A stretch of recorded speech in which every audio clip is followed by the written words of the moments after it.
নমস্কার বন্ধুরা, first information চ্যানেলের তরফ থেকে আপনাদের সকলকে জানাই স্বাগতম। আজকের এই ভিডিওতে আমরা আলোচনা করব পশ্চিমবঙ্গ সরকারের যুব শক্তি প্রকল্প সম্পর্কে। অনেকে জানতে চাইছেন অনলাইন আবেদন কবে শুরু হবে, কারা কারা এই আবেদন করতে পারবেন এবং আবেদন করার জন্য কি কি ডকুমেন্ট লাগবে। আপনিও যদি আবেদন করতে চান তাহলে এই ভিডিওটি সম্পূর্ণ দেখুন, কারণ এই ভিডিওতে এমন কিছু গুরুত্বপূর্ণ তথ্য শেয়ার করব যা আবেদন শুরু হওয়ার আগে আপনার জানা খুবই দরকার। সবচেয়ে বড় প্রশ্ন হলো অনলাইনে আবেদন কবে শুরু হবে।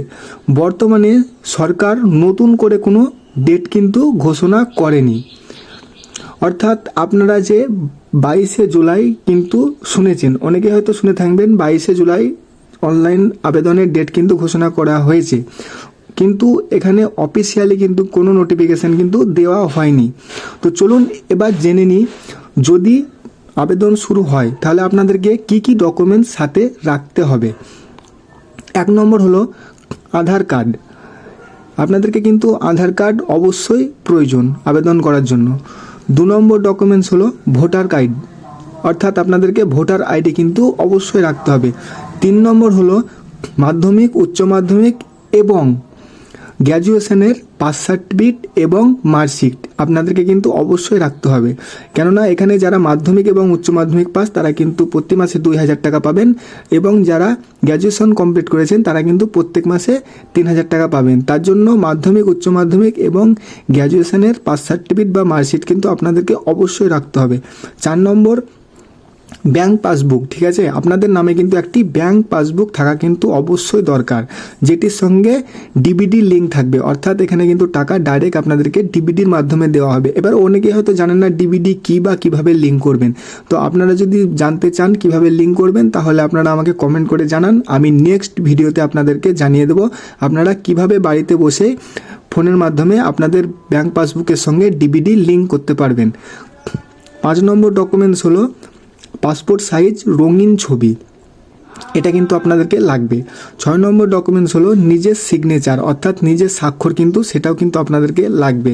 7 নম্বর ডকুমেন্টস হলো চালু মোবাইল নম্বর, অর্থাৎ আপনাদের কিন্তু এখানে একটি মোবাইল নম্বরের প্রয়োজন হবে প্রথমে রেজিস্ট্রেশন করার জন্য।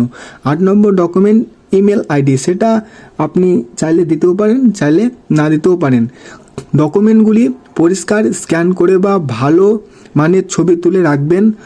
অনেক সময় ফাইল সাইজ বেশি হলে আপলোড সমস্যা হয়, তাই আগে থেকেই ফাইলগুলো ছোট করে প্রস্তুত করে রাখবেন। ঠিক আছে, এখনও পর্যন্ত যখন আপনাদের কোনো রকম অফিসিয়ালি ডেট দেওয়া হয়নি তার জন্য কিন্তু আপনারা জানতেও পারবেন না যে সাইজ কত দেওয়া হবে বা কি, তবে আপনারা এগুলো রেডি করে রাখতে পারেন। পরে যখন হবে তখন কিন্তু আমি আপনাদেরকে সরাসরি জানিয়ে দেবো আপনারা কোন কোন সাইজের ডকুমেন্টস কোথায় কোথায় আপলোড করতে হবে। যখন আবেদন শুরু হবে তখন প্রথমে অফিসিয়াল ওয়েবসাইটে গিয়ে রেজিস্ট্রেশন করতে হবে। মোবাইল নম্বর দিয়ে ওটিপি ভেরিফিকেশন করবেন, নিজের ব্যক্তিগত যোগ্যতা সঠিকভাবে পূরণ করবেন, শিক্ষাগত যোগ্যতা দেবেন, প্রয়োজনীয় ডকুমেন্টস আপলোড করবেন, সব তথ্য ভালোভাবে মিলিয়ে দেখবেন বারবার যেন কোথাও ভুল না হয়। শেষে আবেদনপত্রের একটি প্রিন্ট বা পিডিএফ নিজের কাছে সারাক্ষণ রেখে দেবেন। ঠিক আছে, আবেদন করার শেষে যখন সাবমিট করতে যাবেন ভালোভাবে কিন্তু আপনারা মিলিয়ে নেবেন যে কোথাও আপনাদের সাবমিট করার আগে ভুল হয়েছে কিনা।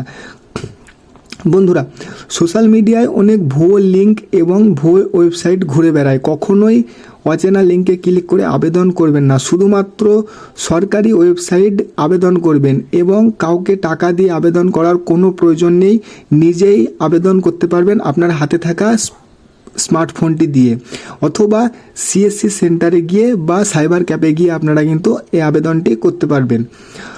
আশা করি আজকের ভিডিওটি আপনাদের ভালো লেগেছে এবং অনেক গুরুত্বপূর্ণ তথ্য জানতে পেরেছেন। যখনই যুব শক্তি প্রকল্পের অনলাইন আবেদন শুরু হবে, অফিসিয়াল তারিখ প্রকাশ হবে অথবা নতুন কোনো আপডেট আসবে, আমি সবার আগে সেই ভিডিও আপনাদের জন্য নিয়ে আসব। তাই এই চ্যানেলটি সাবস্ক্রাইব করুন, পাশে থাকা বেল আইকনটি অন করে রাখুন এবং ভিডিওটি ভালো লাগলে অবশ্যই লাইক করে আপনাদের বন্ধুদের সঙ্গে শেয়ার করে দিন।